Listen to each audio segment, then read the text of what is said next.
नाम है जो देखकर भी नहीं देखते। ठीक है, जो देखकर भी नहीं देखते। यह पाठ हेलन केलर के द्वारा लिखा गया है। ठीक है, यह जो पाठ है वो हेलन केलर के द्वारा लिखा गया है और इस पाठ के बारे में हमने इससे पहले की क्लास में पढ़ ली है। आज हम इसकी पुनरावृत्ति करेंगे। ठीक है, तो इसका सारांश क्या है हम पढ़ते हैं शॉर्ट में कि यह कथा किससे संबंधित है। एक महिला द्वारा रचित है जो 1.5 वर्ष की आयु में अपनी देखने सुनने की शक्ति खो चुकी थी। कौन? देखने की यानी आंखों की और सुनने की यानी कानों की। जो देखने सुनने की क्षमता थी यानी वो आंख से उनको कोई बीमारी की वजह से दृष्टिहीन थी और सुनने में भी प्रॉब्लम थी, सुनाई नहीं देता था उनको। ठीक है मैम, मुझे लगा था ये नेचुरली ऐसे हैं, बट मैम ये 1.5 वर्ष की आयु में ऐसे कैसे हो गया? उनको प्रॉब्लम थी, कुछ प्रॉब्लम होने की मैम वजह से, कोई बीमारी समस्या होने की बीमारी वजह थी। से मैंने इनकी स्टोरी पढ़ी है, बीमारी थी उनको। इन्हें हाँ कोई बीमारी थी। और मैम इनकी टीचर आती थी, उनको ब्रेन वो देखने सुनने में उनको प्रॉब्लम थी, लेकिन वो पूरी तरह से ऐसा नहीं कि वो बिल्कुल बहरी थी। पूरी तरह से थोड़ी बहुत सुन सकती थी। ऊंचा सुनती थी, या फिर कह सकते हैं कि वो 1.5 वर्ष की उन्होंने धीरे धीरे उन्होंने ये बीमारी उनको शुरू हुई और 1.5 वर्ष में जाते जाते उनकी ये देखने सुनने की क्षमता खत्म हुई थी। पर इससे उन्होंने कुछ पढ़ा था, ब्रेल लिपि के द्वारा उन्होंने पढ़ना सीखा है ना, जिसके द्वारा इन्होंने बहुत सी पुस्तकें लिखी है, बहुत सी कहानियां लिखी है। ठीक है, उसमें से ये एक पाठ है जो देखकर भी नहीं देखते। ये उनके बारे में है कि ये कहना चाहती हैं कि मेरे पास आंखें नहीं है, मेरी दृष्टि नहीं है, फिर भी मैं बहुत कुछ देख सकती हूँ, महसूस कर सकती हूँ। परंतु जिनके पास आंखें हैं, मैम ईश्वर का वरदान है, वो बहुत कम देखते हैं, वो इसका मजा या इसका लाभ नहीं उठा पाते। जिनके पास आंखें हैं, जिनके पास दृष्टि है, वो ईश्वरीय वरदान है, ईश्वर का दिया गया एक उपहार है, जिसका ये लोग लाभ नहीं ले पाते। कौन? हम जैसे लोग जो कि हम देखते हैं, हमारे पास आंखें हैं, है ना, फिर भी हम नहीं देखते, चीजों को गौर से नहीं देखते, ध्यान से नहीं देखते और ना ही हम उनके बारे में कुछ सुनते हैं, समझते हैं। मैम जब हम फूलों की पंखुड़ियाँ छूते हैं तो अपने दोस्तों को कहते हैं यार कुछ अच्छा नहीं है इधर। हाँ, तो वो आपको अच्छा नहीं लगता, लेकिन जिनके पास आंखें नहीं है वो उन चीजों को छू के महसूस करते हैं, उनको अच्छा लगता है। ठीक है, तो क्यों हमें अच्छा नहीं लगता? क्योंकि हम रोज देखते हैं इन चीजों को, हमें आदत पड़ गई है इसलिए। ठीक है, वो लोग कभी नहीं देखते, वो लोग नहीं देख पाते, वो छू कर महसूस करते हैं, इसलिए उनकी जो छू कर महसूस करने की जो क्षमता है वो बहुत अच्छी है, बहुत स्ट्रांग होती है। कोई भी चीज उन्हें जैसे ही छूते हैं उनको पता चल जाता है कि हाँ हमने क्या टच किया है ना। उनको ये बहुत ही अच्छा ज्ञान हो जाता है इस चीजों का, इन सब चीजों का छू कर महसूस करने का। ठीक है, तो यहाँ पे वही बताती है कि कभी कभी वह अपने दृष्टि संपन्न यानी जिनके पास आंखें हैं उन मित्रों की परीक्षा यह जानने के लिए लेती हैं कि वह अपनी दृष्टि का कितना उपयोग कर पाते हैं, है ना, कितना उपयोग करते हैं। जंगल की सैर से लौटी अपनी एक सहेली से वह पूछती है कि उसने जंगल में क्या क्या देखा, तो वह उत्तर देती है कि कुछ खास नहीं। तो घंटों भर कोई सैर कर ले, है ना, और मैम जंगल में कि हमने घूमे कुछ और ज्यादा नहीं उसे कुछ देखा, दिखाई नहीं दिया, तो ये क्या है? आश्चर्यचकित बात है, आश्चर्यचकित बात है। और इसीलिए उन्हें आश्चर्य होता है कि घंटों भर तुमने जंगल में घूमा और तुम्हें कुछ भी अच्छी चीज नहीं दी, तुम्हें कुछ भी खास नहीं दिखा, तो ये बहुत आश्चर्य की बात है ना। यहाँ बोला गया है कि वह आश्चर्य नहीं हुई है क्योंकि मैं वो इन चीजों को सुनते सुनते वो अभ्यस्त हो चुके हैं। बिल्कुल, तो यह उनको शुरू में आश्चर्य की बात लगती थी, लेकिन अब उन्हें आदत हो गई थी कि सभी एक ही जवाब देते हैं, है ना, सब एक ही जवाब देते हैं कि कुछ खास नहीं देखा। इसलिए अब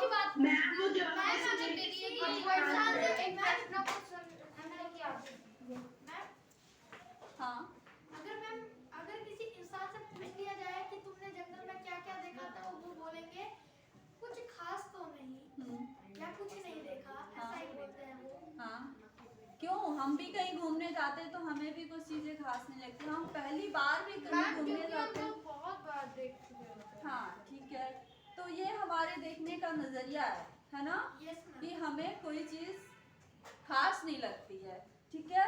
तो वही कह रही है कि जिनके पास आंखें हैं वो हमेशा चीजें देखते हैं, इसलिए उन्हें ये सब चीजें खास नहीं लगती है, और यह सुनकर अब उन्हें आश्चर्य नहीं होता है।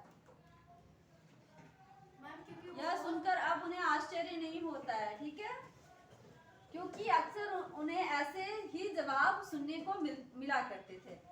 वह जानती हैं कि आंखों वाले लोग अक्सर बहुत कम देखते हैं। क्या यह संभव है कि घंटा भर जंगल में घूमकर भी कोई कुछ भी खास न देख सके?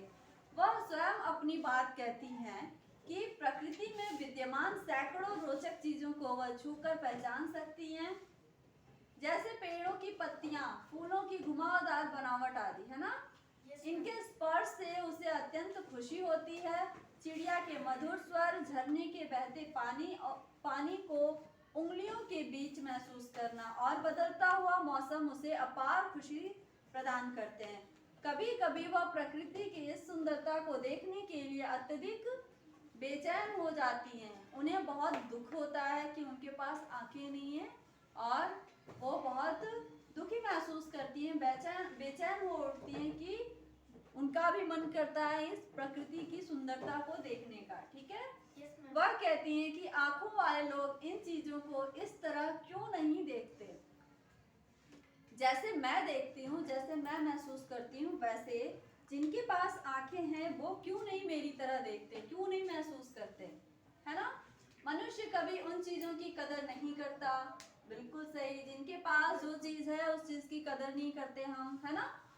तो मनुष्य कभी उन चीजों की कदर नहीं करता जो उसके पास है। दृष्टि का आशीर्वाद जीवन को रंगों से भर सकता है, हमें यह बात समझनी चाहिए, ठीक है। तो हम जो भी चीजें देखें उसको गौर से देखें, उसके बारे में समझे सोचें, है ना, और अच्छा लगे तो हम अच्छा फील करें, है ना। दूसरों को बताएं कि मैंने ये आज देखा, मुझे बहुत खुशी हुई ये देख के, ठीक है। चलो, यहाँ तक समझ में आ गया आप लोगों को? पाठ तो समझ में आ गया होगा, है ना, कि इस पाठ में क्या कहा गया है, ठीक है। चलो तो फिर कुछ प्रश्न उत्तर करते हैं, है ना। पहला प्रश्न है कि यहाँ पे कुछ गद्यांश दिया हुआ है ना। कभी कभी मैं अपने मित्रों की परीक्षा लेती हूँ। परीक्षा में देखिए आप प्रोग्राम में बड़ी की मात्रा, ध्यान से शब्दों को पढ़ा करिए, मात्राएं ध्यान दिया करिए, ठीक है। यह परखने के लिए कि वे क्या देखते हैं। हाल ही में मेरी एक प्रिय मित्र जंगल की सैर करने के बाद वापस लौटी। मैंने उनसे पूछा, आपने क्या क्या देखा? कुछ खास तो नहीं, उनका जवाब था। मुझे बहुत अचरज नहीं हुआ, क्योंकि आश्चर्य नहीं हुआ। अचरज मतलब आश्चर्य नहीं हुआ, क्योंकि मैं अब इस तरह के उत्तरों की आदि 2 शब्द होता है, आप लोगों ने पढ़ा होगा, एक आदि और दूसरा आदि मतलब मैं रोजी।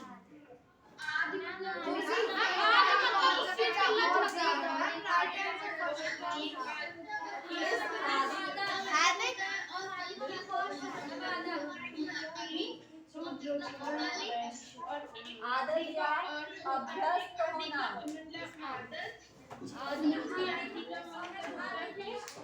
और मैम एक आदि का मतलब होता है जैसे उस चीज की लत लगना। एक आदि का मतलब होता है अनेक, बहुत सारे होते हैं, एक्सेट्रा, आदि यानी आगे और भी, है ना। हाँ। इस आदि का अर्थ यहाँ पे देखो कि अभ्यस्त हो चुकी हूँ, मुझे आदत हो चुकी है, ठीक है। मेरा विश्वास है कि जिन लोगों की आंखें होती है वे बहुत कम देखते हैं। तो अब आप इससे संबंधित कुछ प्रश्न दिए हुए उनको करना है। पहला, लेखिका क्या क्या जांचने के लिए अपने मित्रों की परीक्षा लेती है। यस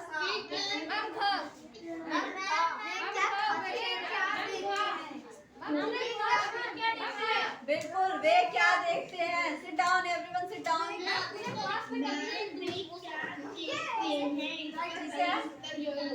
हाँ गुड। यस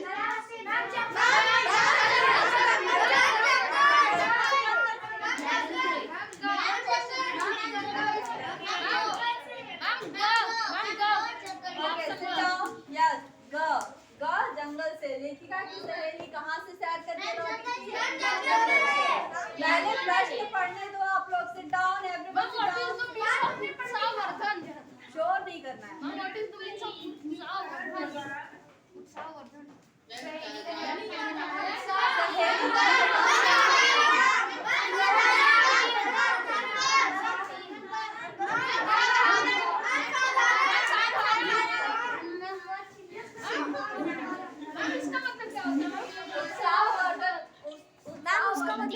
एक्साइटमेंट वाला। मैम खा का मतलब क्या है? मैम उसका खा का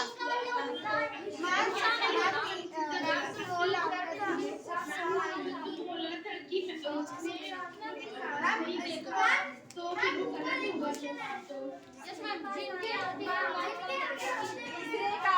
खो।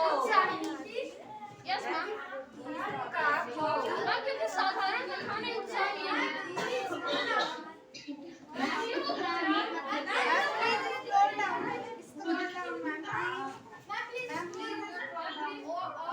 Keep silent. सबसे पहले आप चुप हो जाओ।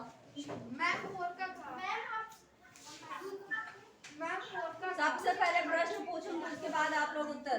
ऐसे शोर करके नहीं देना है।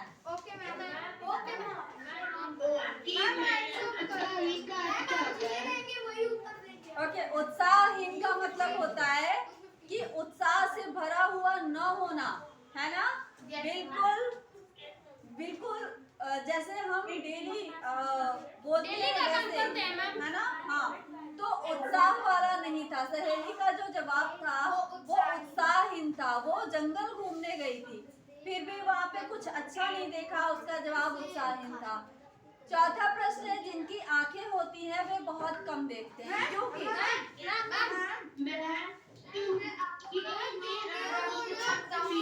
आंखों का उपयोग नहीं करते। नहीं मैम, अपनी क्षमता की कदर नहीं करते।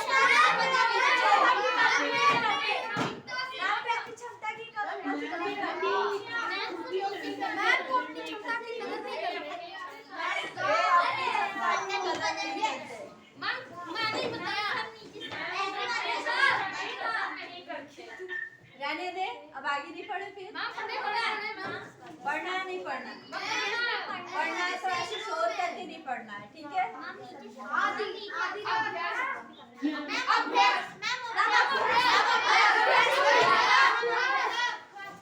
नेक्स्ट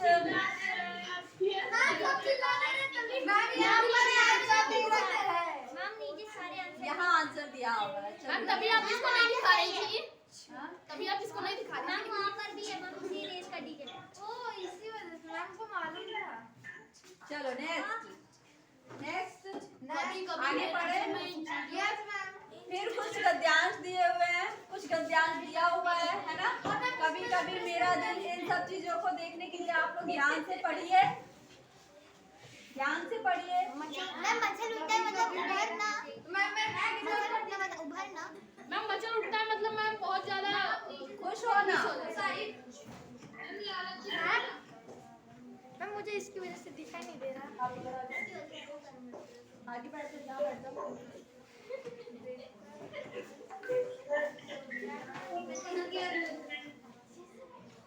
हाँ, पढ़ लिया आप लोगों ने गद्यांश। मैम एक सेकंड मैम।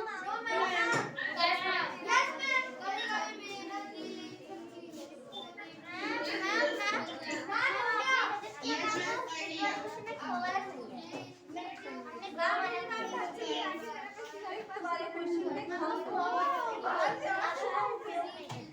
ओके। मैम पर ये भी हो सकता है वो अपनी क्षमता की कदर नहीं करते। मैम वो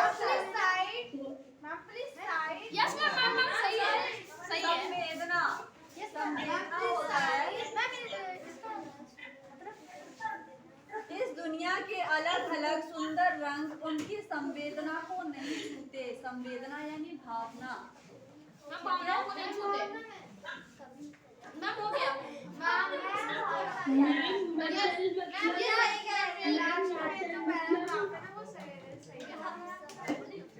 ओके चलो अगला प्रश्न।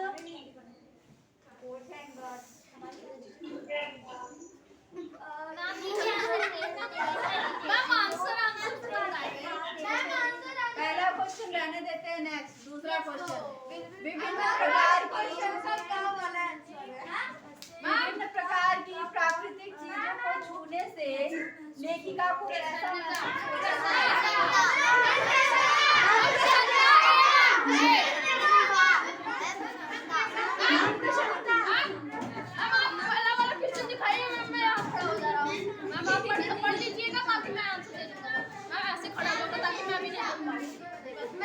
Next, sit down.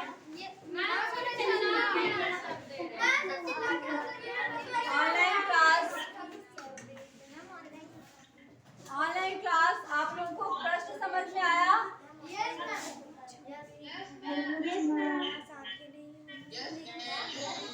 तीसरा प्रश्न है अलग अलग रंग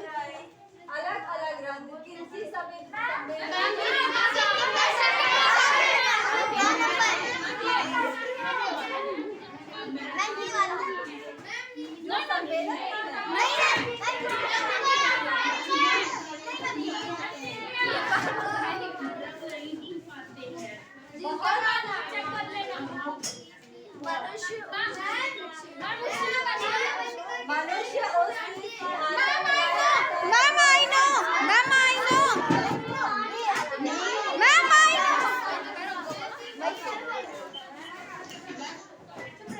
मुक्त शब्द का अर्थ बताइए। मुक्त शब्द का अर्थ नहीं, मुक्त शब्द का अर्थ नाम मोहित होना, नाम मोहित होना, थोड़ा सा करो, नाम मोहित होना। मैम पहले का उत्तर क्या है? मैम ये नाम मोहित आप लोगों का पता नहीं होगा नहीं यार, मैम सब चिल्ला के बोल रहे हैं। यस मैम देखिए मैम हो गया। शिवांशु बोल रहा है। बस बस मैम मोहित होना, नाम मोहित होना। मैम क्वेश्चन नंबर ये भी आ गया। इन चीजों के कलियां फूल पत्ते तथा झरने का पानी को देखने के लिए किसका दिल मतलब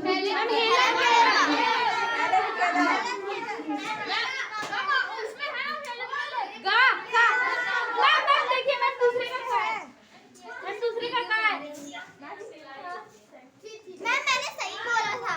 दूसरे का था है। मैम मैंने भी मैम सही बोला था। मैम सारे सही है। अब आप लोग चेक करोगे, अब आप लोग चेक करोगे आंसर।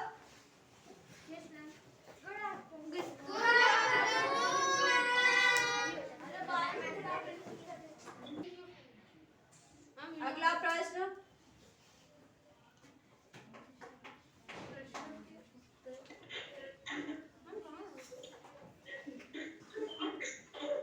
चलो कुछ प्रश्न दिए हुए हैं, है ना?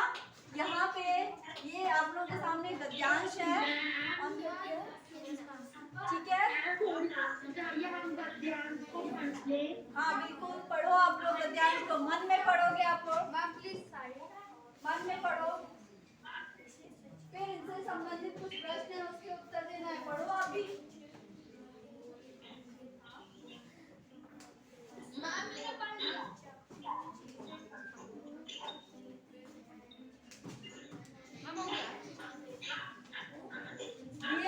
दिए गए गद्यांश के पाठ का नाम और लेखिका का नाम लिखिए। आप लोगों को पता है पाठ का नाम? लेखिका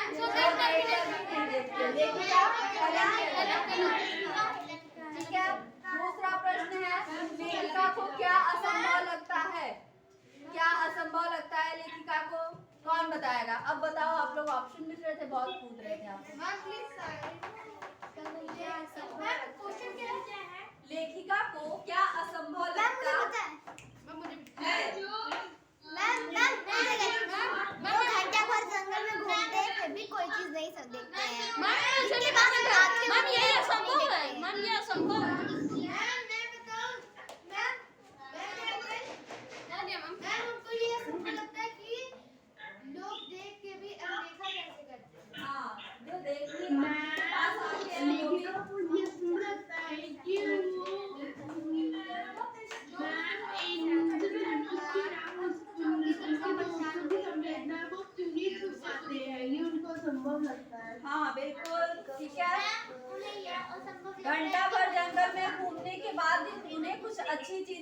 दिखाई देती या उनको असंभव लगता है।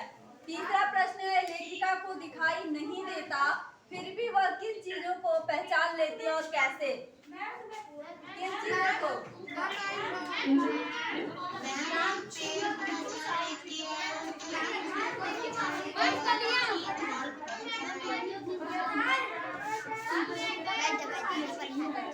हाँ बिल्कुल। चीड़ की खुरदुरी छाल को छूकर वो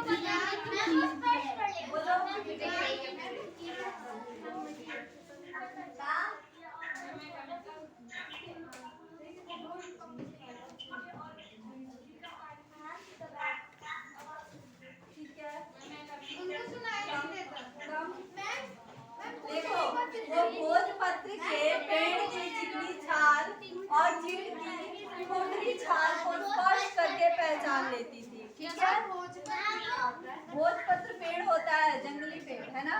नेक्स्ट, वसंत के मौसम में लेखिका क्या खोजती है? वसंत के मौसम में लेखिका क्या खोजती है?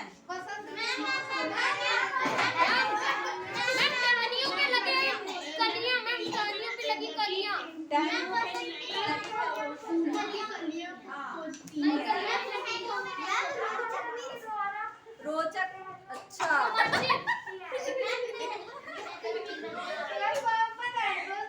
अगला प्रश्न है, रोचक तथा स्पर्श शब्दों के अर्थ लिखिए।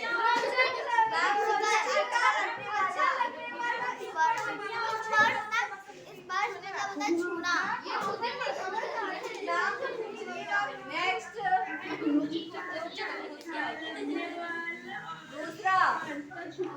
दूसरा गद्यांश पढ़ो आप लोग ध्यान से। लिखते हैं अपनी अंगुली कैसे लिखते हैं? देखो, अंगुलियों के बीच झरने के पानी को बहते हुए महसूस कर मैं आनंदित होती हूँ। मुझे चीड़ की फैली पत्तियां या घास का मैदान किसी भी महंगे कालीन से अधिक प्रिय हैं। क्या है अधिक प्रिय महंगे कालीन से? मतलब मैम अधिक बहुत ज्यादा अच्छा लगता है। उन्हें क्या लगता है? क्या अच्छा लगता है? महंगे कालीन से ज्यादा अच्छा क्या लगता है? घास का मैदान या चीड़ की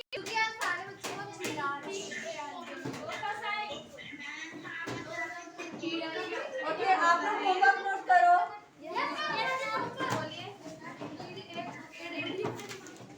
लेखिका महंगे कालीन से भी ज्यादा क्या पसंद करती हैं? लिखो पास। लेखिका महंगे कालीन से भी ज्यादा क्या पसंद करती हैं? लिखो। लिखो। महंगी कालीन से भी ज्यादा क्या पसंद करती हैं? लेखिका महंगे कालीन से भी ज्यादा क्या पसंद करती है?